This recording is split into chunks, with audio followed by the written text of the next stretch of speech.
இதுவரைக்கும் யாரும் சொல்லாத முருகப்பெருமானின் சிந்திக்க வைக்கும் வித்தியாசமான கதை இது. முருகன் என்றால் அழகன் என்றால் யாருக்குத்தான் பிடிக்காது? நம்ம தமிழ் கடவுள் முருகன் நிகழ்த்திய அதிசயம் எத்தனையோ ஏராளம். ஆனால் இதுவரைக்கும் நீங்கள் கேட்டதுண்டா இந்த கதையை? வீடியோ முடிவில் முக்கியமான ஒரு சொல்ல மறைச்சு வச்சுருக்கோம். முருகனின் மறை சொல் என்னென்னு தெரிஞ்சுக்க வீடியோவை ஸ்கிப் பண்ணாமல் பாருங்கள். இந்த கதை எங்கேயும் கிடையாது.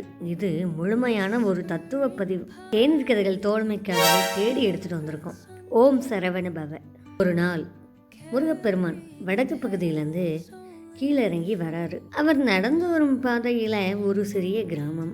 அங்கே ஒரு பெரிய பிரச்சனை பல ஆண்டு காலமாக நடந்துட்டுருக்கு.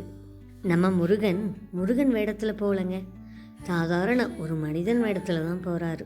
அப்பாடி முருகன் வந்துட்டார், எல்லா பிரச்சனையும் தீர்ந்துடும் அப்படி தானே நினைக்கிறீங்க? இல்லை, இங்கே தான் ஒரு விசித்திரம் நடக்க போகுது. என்ன விசித்திரம் அப்படின்னு தெரிஞ்சுக்க ஆவலாக இருக்கீங்களா? அதுக்கும் முன்னாடி தேநீர் கதைகள் தோழியை நீங்கள் இப்போ தான் பார்க்குறீங்கன்னா மறக்காமல் சப்ஸ்கிரைப் பண்ணி வச்சுக்கோங்க. உங்கள் தேடல் விருப்பம் எல்லாமே காட்சியாக்கப்படும். சப்ஸ்கிரைப் பண்ணிட்டீங்களா? அந்த கிராமத்தில் பல ஆண்டு காலமாக தண்ணியே இல்லை. மக்கள் எல்லாம் ரொம்ப கஷ்டத்தில் இருக்காங்க. என்ன செய்வாங்க? முருகன் மாறு வேடத்தில் செல்கிறார். என்னையா பிரச்சனை, ஏன் எல்லாரும் சோகமாகவே இருக்கீங்க அப்படின்னு சொல்லிட்டு நம்ம முருகர் கேட்குறார்.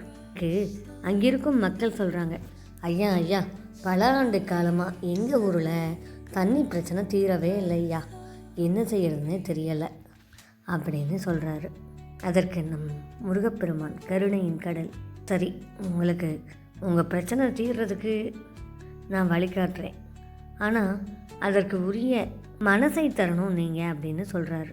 எனது மனசை தரணுமா அப்படின்னா ஒரு சந்தேகம் எல்லோருக்கும் இருக்குது அப்படி தானே? எந்த ஒரு செயலுக்கும் முழு ஈடுபாடு, மனம் ஒத்து செய்கிறது. எல்லாம் தாண்டி இதுக்கு இன்னொரு ரகசியமும் இருக்குது. கதையின் போக்கில் அதை தெரிஞ்சுக்குவீங்க. முருகன் அதை பார்த்ததும், நான் உங்களுக்கு தண்ணி தரமாட்டேன், ஆனால் அதுக்கு உரிய மனசை தரணும்னு திரும்பியும் சொல்கிறாரு. மக்களுக்கு ஒன்றுமே புரியலை. எவ்வளவு நேரம் சந்தித்து பார்த்தோம், அவர் என்ன சொன்னார் அப்படிங்கிறது விளங்கவே இல்லைன்னா பாருங்களேன். உங்களுக்கு புரிஞ்சிருந்தா கமெண்ட் பண்ணுங்கள். முருகர் ஒரு மூதாட்டியை அழைச்சி, பாட்டியம்மா இங்கே தண்ணி வந்தால் நீங்கள் என்ன பண்ணுவீங்கன்னு கேட்குறாங்க. அதுக்கு அந்த பாட்டியம்மா, ஐயா போங்கய்யா, தண்ணிக்கும் எங்களுக்கும் ரொம்ப சாபம், இந்த இடத்துக்கு தண்ணியே வர்றது ஒரே அதிசயமாக இருக்குது அப்படின்னு சொல்கிறாங்க. இங்கே சாபம் தண்ணிக்கு இல்லைங்க, மனசுக்கு தான். தட்டின கதவு திறந்துடும், கேட்டால் வேண்டியது கிடைச்சிரும் என்பது பாவம் மக்களுக்கு தெரியலை. முருகர் தன் திருவிளையாடலை ஆரம்பிச்சிட்டாரு. இங்கே சாபம் தண்ணிக்கு இல்லை, மனசுக்கு தான் அப்படிங்கிறத புரிய வைக்க இங்கே நடக்குது திருவிளையாடல். முருகர் அந்த கிணத்தை நோக்கி பார்க்குறாரு.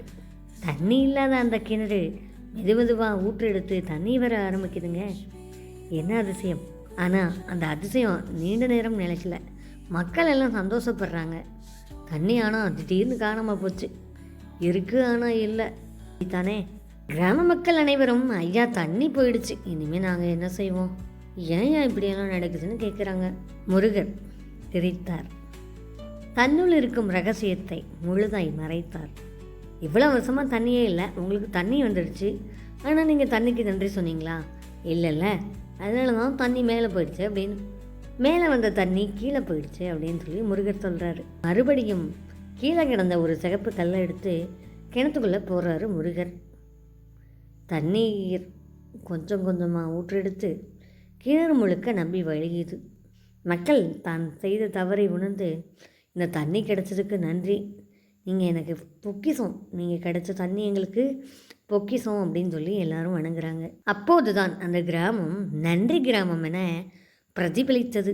ஒவ்வொரு நாளும் அங்கே இருக்க மக்கள் நல்ல செயல்களை செஞ்சு ஒவ்வொரு முறையும் நன்றி சொல்ல ஆரம்பித்தாங்க. நன்றி கிராமத்து மக்கள். யாருக்கு என்ன கிடைச்சாலும் சரி, ஒரு நன்றி நிச்சயம். இப்போ முருகர் அந்த கிராமத்தில் வந்து புன்னகையோடு போயிட்டார். என்ன ஒரு திருவிளையாடல் பார்த்தீங்களா? வாழ்க்கையின் பெரும் தத்துவம் அழகாக ஒரு குட்டி ஸ்டோரியில் புரிய வச்சிட்டாருல நம்ம முருகர். நீங்கள் எனக்காவது இது வரைக்கும் நன்றி சொல்ல மறந்ததுண்டா? அப்படி நீங்கள் நன்றி சொல்ல மறந்துருந்தீங்க அப்படின்னா உங்கள் நன்றியை தேநீர் கதைகள் மூலயமா சொல்லுங்கள். கமெண்டில் சந்திக்கலாமா? நாளை வேறு ஒரு பதிவோடு உங்களை சந்திக்கும் வரை உங்களிடமிருந்து விடைபெறுவது உங்கள் தோழி தேநீர் கதைகள். வீடியோவை சப்ஸ்கிரைப் பண்ணிட்டீங்கன்னு நினைக்கிறேன்.